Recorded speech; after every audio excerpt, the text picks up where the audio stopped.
How to become a better coach. If you want to get stronger, if you want to add value for your clients and increase retention, you've come to the right place. When we can live life on our terms, on a holistic level, taking into account not just our business lives, but also our health, all of our relationships, from friends, family, partners, the world changes.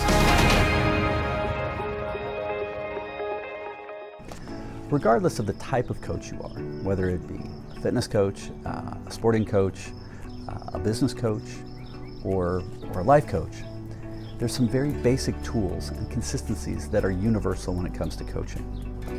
The reality is that most coaches try and work with people just in a very small niche. And a lot of times they're trying to input just a specific action. Oh, I've been retained to do A, B, or C.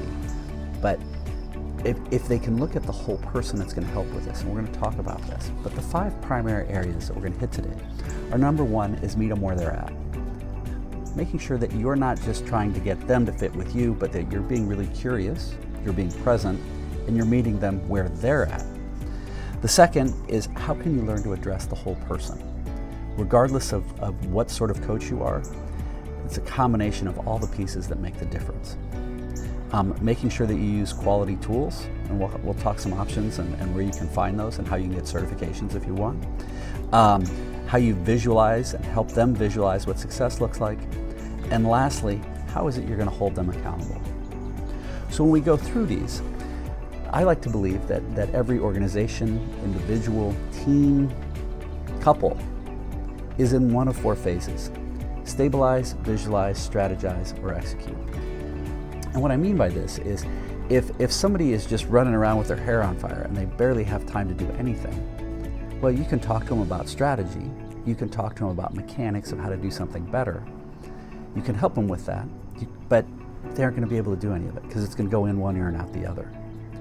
If people can't visualize where it is they need to go, you can talk about all those mechanics, but they need to understand they have to have a full buy-in of where it is. But as a coach, as a good coach, you need to step back and say, whoa, how can where is this person at? And really be curious to see how you can help them, how you can be present and find that. So in that first step, it's how can you go through and do an assessment to help them define where they want to be. So most quality coaches are going to say, hey, where are we here? Why are we together? What's the purpose? And where is it you're looking to go? What would success look like for you? Well, in some cases people have an idea, but in other cases they really don't. Or they think it's one thing, but it's actually something else. And it's where, how can you do that basic assessment? And if you'd like, you're welcome to go to our website, lifeon-yourterms.com. I wrote the book on this. And we have a tool there called the balance wheel. And when you go, you can download the balance wheel, and you can have your clients download it for free as well. We're completely cool with that. And what it does, though, is it takes less than 10 minutes, and it'll give you a holistic assessment of where this person is. So first off, be curious about where they are.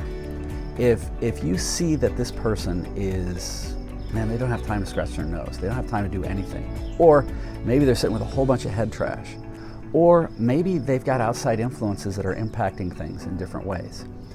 If you don't help them address those things, you're not really doing the best job you could as a coach.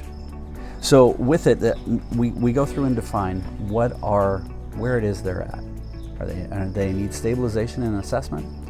Do they need help learning how to visualize and dream where they want to go? Do they need some sort of strategy and mechanics? And that's where most coaches are strong, is creating the strategy and the mechanics around things. But then also, how can we ruthlessly but compassionately help hold them accountable? And when you go through, so you define where we're going to meet them, then the second is you use this tool, the balance wheel, or whatever tool works for you. But looking at the whole person. Now, I've had people who are athletic coaches go, no, dude, if I get their mechanics down right and they do their work, they'll be fine. I also have worked with other world-class endurance athletes, and that's bullshit. Because if that person's got head trash, if they're concerned they've got imposter syndrome, or they've got other challenges at home, or they're not feeling like they're even comfortable letting go to go and go out and do their best, they aren't being fully present in where they need to be. And as we know as coaches, 90% of a lot of stuff comes down to be excellent really is in that thinking part. It really comes down to our mental state and how can we help them with this. And this tool not only creates awareness for you as the coach to help them, guide them where they need to go, but it can also work really well as a tool to help them, holy smokes, I didn't realize this. Or I did realize it, but I didn't realize it was so bad. But helping connect those dots will empower them to see, oh, all right, wait a minute. Now, with this, I'm going to do a little bit of pitch here. With Life in Your Terms, we have a full certification and we've got dozens and dozens of tools, and we have a mastermind program where we actually help teach coaches how to use these tools and integrate them, and you use whatever tools you want of it to work with your clients, and we've got online courses that you can actually resell and subscribe to. But the nice piece is that it empowers you to have a whole arrow of quiver, or a whole quiver full of arrows that have, okay, I can help people with this whole person assessment, cool. How do we help them visualize? Well, okay. All right, here's skills on that. How do we help them learn how to dream again? And I gotta tell you, that is amazing.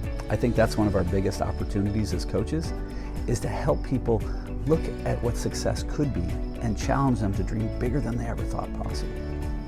So once we have that, then there's also tools on how to do the actual strategies and roadmaps and things like that. But whatever it is, if you can get a certification, it could be a supplemental certification, and a good toolbox that can help you meet your clients where you're at, it's going to increase your retention with them, but it's also going to increase the impact you're having. And candidly, you'll be able to charge a lot more.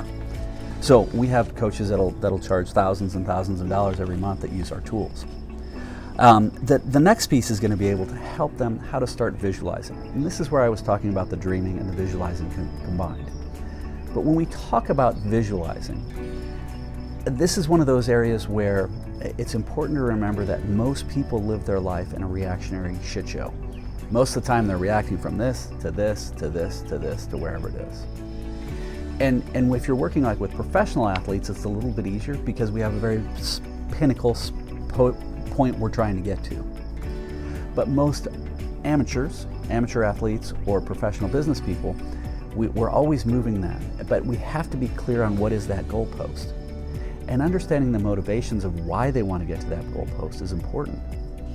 When we can help them understand the motivations, then we can address that whole person, and we can actually really dig in and figure out what's holding them back.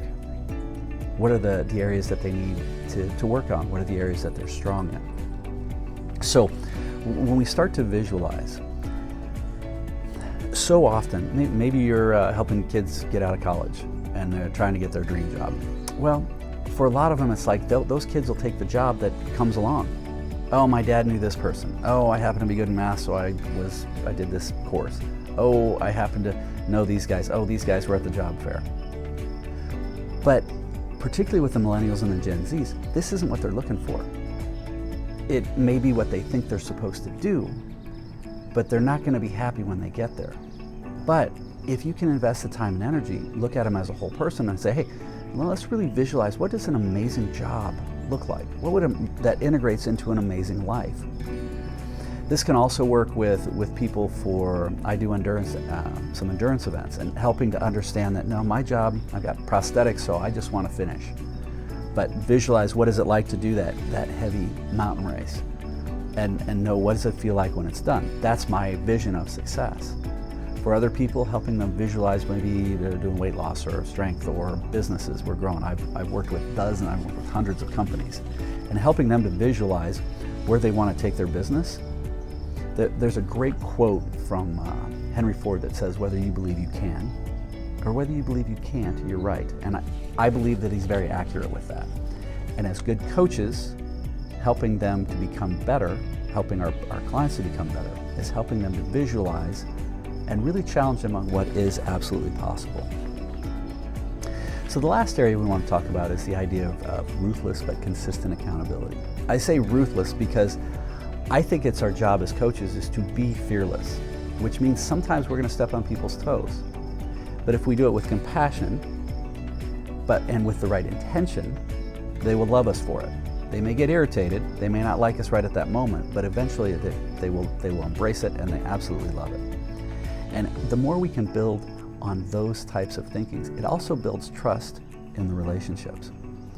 So a very simple way that I like to do with a lot of my clients when it comes down to, is a very simple trick, not even a trick, it's just technique, is I like to have my clients have 4 touch points when they say they're going to do something. So if they say they're going to do it, cool. We talk through it. We go, yeah, that's a good idea. I should do that. Okay, great. Number 1, say it. Okay. Number 2, I'm going to ask them to write it down if they're taking notes. Number 3, will you please type it out and email it to me? So type it and then email it. And when you do that, we're going to have a perceived contract and put a date on it. You're going to get this done by what date? And now, I flat out tell them, I say, look, I'm not doing this because I'm lazy.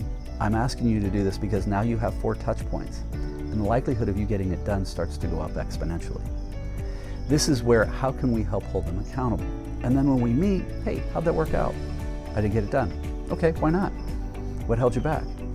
Okay, do you think that's real, or do you think you're dodging it? You know, and help corner them into saying, I didn't really want to. Okay, well, why? It's through that, helping them face those challenges, they're going to become a better person, and you're going to get stronger as a coach. You're going to increase the trust. So I'm in hopes that you found some value in this video. Again, you can, here's a book, Fable, on sort of the process that we take people through. If you'd like to learn more about the courses, you're welcome to go to lifeon-yourterms.com. And if you found value in here, we've got all sorts of videos on this type of stuff to help coaches be better. Please subscribe, check them out. Got any questions? Let me know. Right on, right on. Have fun. Keep smiling.